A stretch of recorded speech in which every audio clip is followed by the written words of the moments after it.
Hi you guys, welcome back to the Review Network. So today I want to talk about MCU's version of the Mutants. So if you guys haven't seen the recent episode of Miss Marvel, then you might want to stop listening to this and go check that out first. Okay, so you guys, the recent episode of Miss Marvel pretty much identifies Kamala as a mutant. You know, she has a mutation in her genetics, is what he said. Which, you know, and then this theme song that you hear right now plays in the background. So in the moment, my first reaction, I was really excited. I was like, oh my God, they're introducing the mutants. This is it. This is the moment. You know, I'm really happy. Like, you know, I'm excited. But then it started to sink in for a second because I'm just thinking to myself, how is she a mutant exactly? Because I thought she was a djinn, and then I thought she possessed this Kree technology, you know, that also has different features to it, I'm guessing. You know, there was just a lot going on with her character. Now, mind you, I want to say I love her character. I love Miss Marvel. You know, I wasn't aware of who she was before. Big fan of her now. I did my research before even watching the show. I love her character. I love what they've done to her. But I will say, explaining her powers is a little frustrating. It's actually extremely frustrating because now it's just like, what is she? What is she? Like, answer that for me first, because well, first, I would really love if this was like a Ralph Boner type of situation. Like, I never thought I would say that because I was so like PO'd from the first like interaction of Ralph Boner, but this would be the perfect moment for this to be that, you know, because I was honestly just like, they can't be serious. Like, she's not a mutant. You know, she's an Inhuman. And I know you guys probably want to avoid the whole Inhuman thing, but don't give her the mutant status. Like, don't do that, because that's not how that works. Well, they don't awaken their abilities through some Kree technology. This cannot be the way you guys want it to. Like, no, please do not do this. Kevin, listen, I know you got your hands full, but please don't do this. Do not ruin the X-Men. We waited all this time for this franchise to come back to life. Do not do this to us.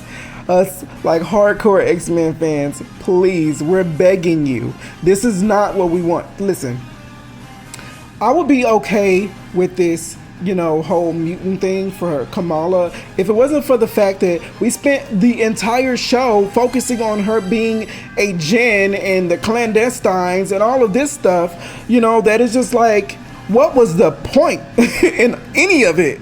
Like, what was the point in any of it if, you know, she ended up being a mutant?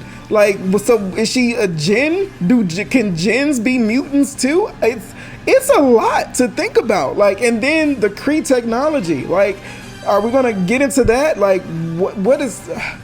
It was a lot. It was really a lot, you know. And I feel like we're not gonna get that answer, you know, especially because she's gonna go to Miss Marvel, right? I mean, she's gonna go to the new Captain Marvel, the Marvels movie, and I'm pretty sure they're going to focus on the cosmic side of things and not so much more the mutation and all of this. I think this is going to be there, you know, for whatever. I don't think we're going to hear no more about that for a while, you know, which is only going to PO me more. So I don't know, you guys. I'm really confused as to what the MCU is doing. And listen, it's really frustrating because I think they're forgetting about the general public. You know, I know they're focusing on, ooh, you know, look, you know, nerds of the MCU, look what I'm showing you here. You know, these little hidden messages and clues and stuff. And all this is great for the ones who've committed their time to watching this. But what about the general public? There's still some people who are like fans of it, but you know how many times I've heard somebody say, especially in recent times, it's like, I don't understand what's happening and what's going on. What happened to this person and what happened to that person? There's just, it's just these things that are just like, you guys got to figure out a better way to do this. You're introducing a lot of characters that are not mainstream. They were never, adapted into a cartoon or something, that was never brought up into, just the mainstream. So a lot of these characters are unknown, and how you guys are introducing them, it's really just all over the place. So I really feel like you guys need to take your time a little bit. Just really take your time, because you're putting out a lot of content, which is great, but it's a lot of content that's really confusing and it's really all over the place. I don't know where you guys are going with this. My theory was you guys were going to do like a whole phase of focusing on the Avengers and molding them to prepare for this major fight, this in-game level fight. And then we were gonna, and since you guys were introducing the multiverse, I thought we were gonna do like this kind of fade into this universe and focus on this universe where the mutants reign supreme over here, and there's just a flood of them instead of just a flood of superheroes emerging, and there's just a flood of mutants emerging in this universe, and we're focusing on their backstory and all of this, and that's what and I thought we eventually come into like their growth and explaining, how they, became who they are, and then the X-Men show up and we get to know their characters, and then they build up to the moment of both of these, the Avengers and the X-Men clashing, with this big in-game battle. That's what my mind was going with this, and I guess I was thinking too big. I guess I should have lowered my standards by a lot. Because that's not what's happening. You guys are just mushing shit together. Mushing things together. And I'm just like, I'm not here for it at all. Like, you guys, we put in so much time to commit to, the MCU. It's just crazy that, they're finna really mess up the X-Men. Like, it's...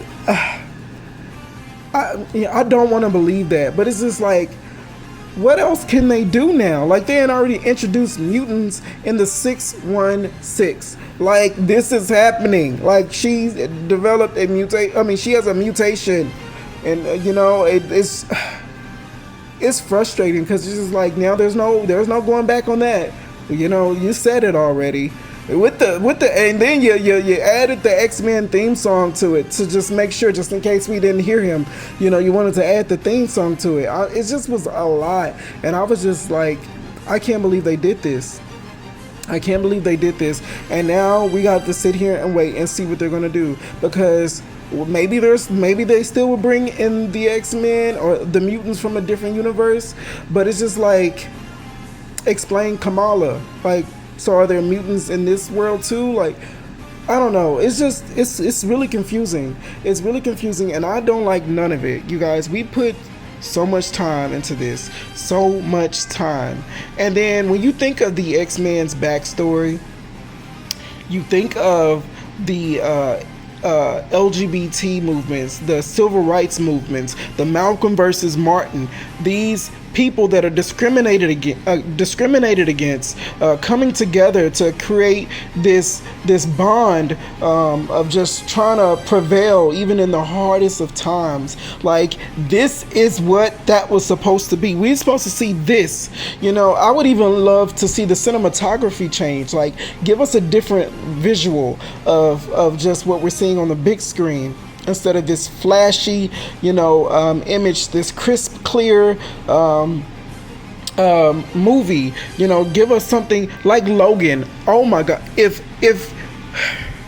Fox would have focused all of that, what they did to Logan and to the entire X-Men franchise, it would have been history. Like, history made. Like, we wouldn't even be having this issue, because if they would have done that, that's the perfect imagery for the X-Men. I don't know, you guys. I know I'm ranting, but it's frustrating. You guys, tell me what you think. Tell me what you think in the comments below. Am I tripping? Like, just let me know. And thanks for listening to the Review Network.